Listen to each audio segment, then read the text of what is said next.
Pemerintah mengeluarkan sejumlah kebijakan untuk mengatasi polusi udara di wilayah Jabodetabek, mulai dari bekerja dari rumah atau WFH, mendorong elektrifikasi untuk transportasi, hingga pengawasan industri yang menggunakan PLTU. Apakah kebijakan ini dapat menekan polusi udara di Jabodetabek? Kita akan membahasnya langsung bersama pengamat tata kota Nirwono Yoga. Selamat sore, Pak Yoga.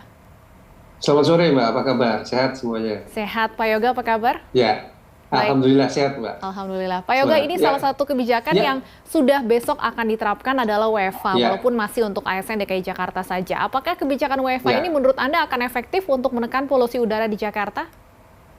Ya, sebenarnya secara teknis untuk melakukan work from home tadi, ada syarat juga yang harus dipenuhi sebenarnya, Mbak. Yang pertama, work from home tadi hanya akan berhasil kalau itu berlaku untuk seluruh pihak.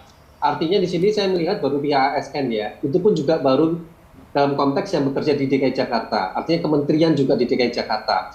Padahal akan lebih efektif kalau itu pemberlakuannya se-Jabodetabek. Artinya pemerintah daerah di Jabodetabek juga turut mendukung kegiatan tadi. Baru kita akan melihat efektivitas pembatasan mobilitas warga. Tujuannya kan itu sebenarnya.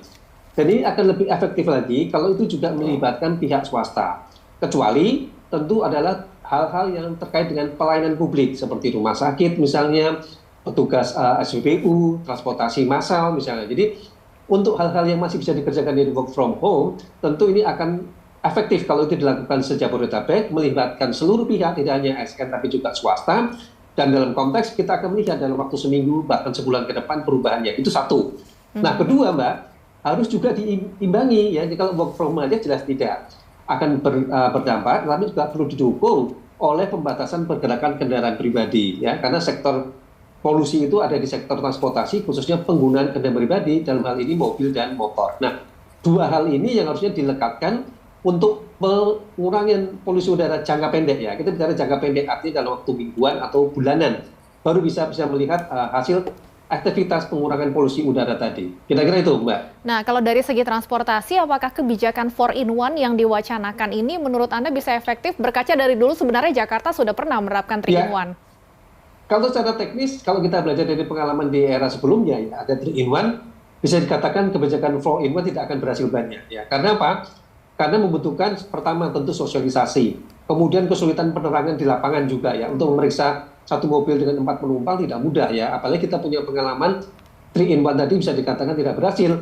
Oleh karena itu justru saya mendorong pilihan ini tidak diambil, lebih kepada fokus kepada pembatasan pergerakan kendaraan pribadi. Dalam hal ini misal perluasan kebijakan ganjil genap ya, yang berlakunya sejak Jabodetabek, tidak hanya DKI Jakarta, berlaku juga untuk mobil dan motor. Bagaimanapun juga motor misalnya nih, Mbak, bisa dikatakan jumlah motor sendiri kan sudah mencapai 19 juta ya, kemudian ada 4 jutaan mobil, yang artinya kalau tidak ada upaya pergerakan kendaraan pribadi tadi, baik itu mobil motor, polusi udara juga tidak akan berkurang secara signifikan. Nah, dalam konteks work from home tadi, itu kan kaitannya dua, mengurangi penggunaan kendaraan pribadi, dan kedua adalah mengurangi mobilitas warga. Kuncinya ada di dua itu kalau kita bicara jangka pendek.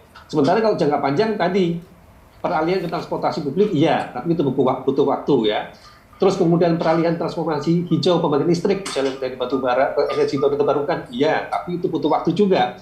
Penanaman ruang terbuka hijau ya, penanaman pohon dan sebagainya, iya, tapi itu jangka panjang. Jadi pemerintah harus bisa membagi mana yang jangka panjang dan mana yang jangka pendek untuk mengurangi polusi udara dengan waktu secepat-cepatnya. Itu kuncinya sebenarnya, Mbak. Nah, pembatasan kendaraan pribadi juga berkaitan erat dengan perbaikan transportasi publik tentunya.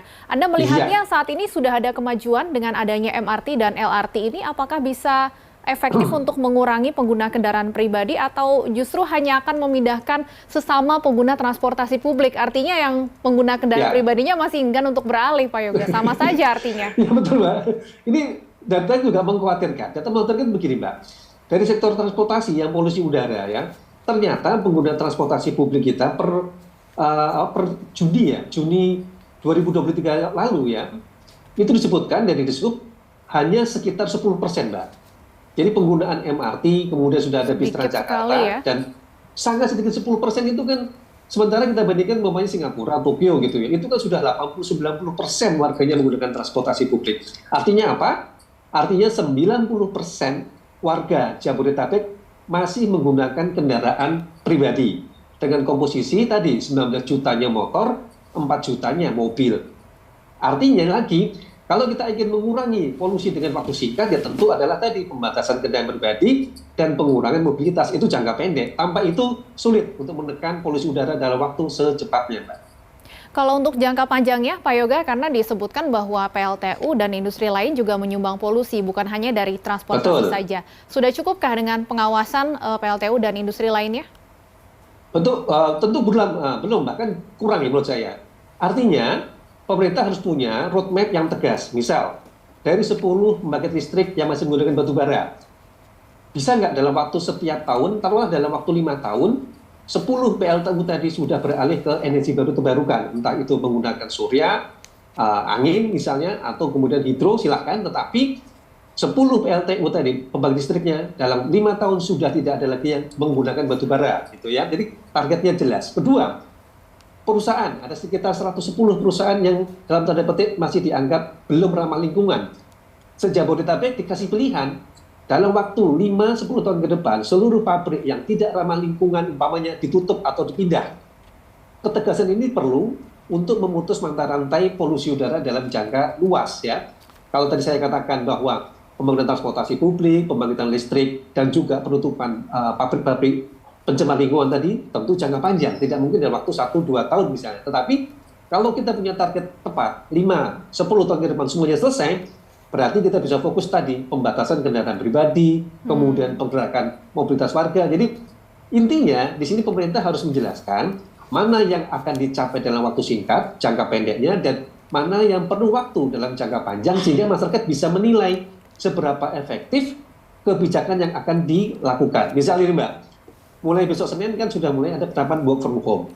Dan tadi saya katakan ya, kalau work from home-nya tanggung, ya ini menurut saya tanggung ya, hanya ASN, hanya di DKI Jakarta, hanya kementerian, maka efektivitasnya tentu sangat berkurang. Berbeda kalau tadi saya katakan berlaku untuk seluruh se-Jabodetabek, berlaku untuk seluruh masyarakat, artinya baik itu swasta maupun pemerintah, baik itu orang kantor maupun sekolah, maka dalam waktu 1-2 minggu kita akan melihat pergerakan mobilitas tadi akan berpengaruh terhadap penurunan polusi udara. Contoh paling mudah, dalam konteks 1 hari 2 hari ini ya, Sabtu Minggu nih misalnya, dari pantauan indeks air quality, Jakarta dan sekitarnya pada kondisi sedang. Karena apa? Karena jumlah kendaraan maupun mobilitas warganya kan berkurang signifikan dibandingkan hari kerja. Gitu kan? Jadi indikasi sederhananya seperti itu maksud saya. Jadi kebijakan itu yang perlu segera diambil untuk melindungi keamanan dan keselamatan serta kesehatan masyarakat itu jauh nomor satu. Nomor satu itu harusnya, Mbak. Baik, semoga usulan ini didengar ya Pak ya. WFH-nya harus dioptimalkan, bukan hanya PNS dan ASN saja. Baik, kita tunggu langkah dari pemerintah. Terima kasih Pak Nirwono Yoga sudah bergabung bersama kami di Berita Satu Sore.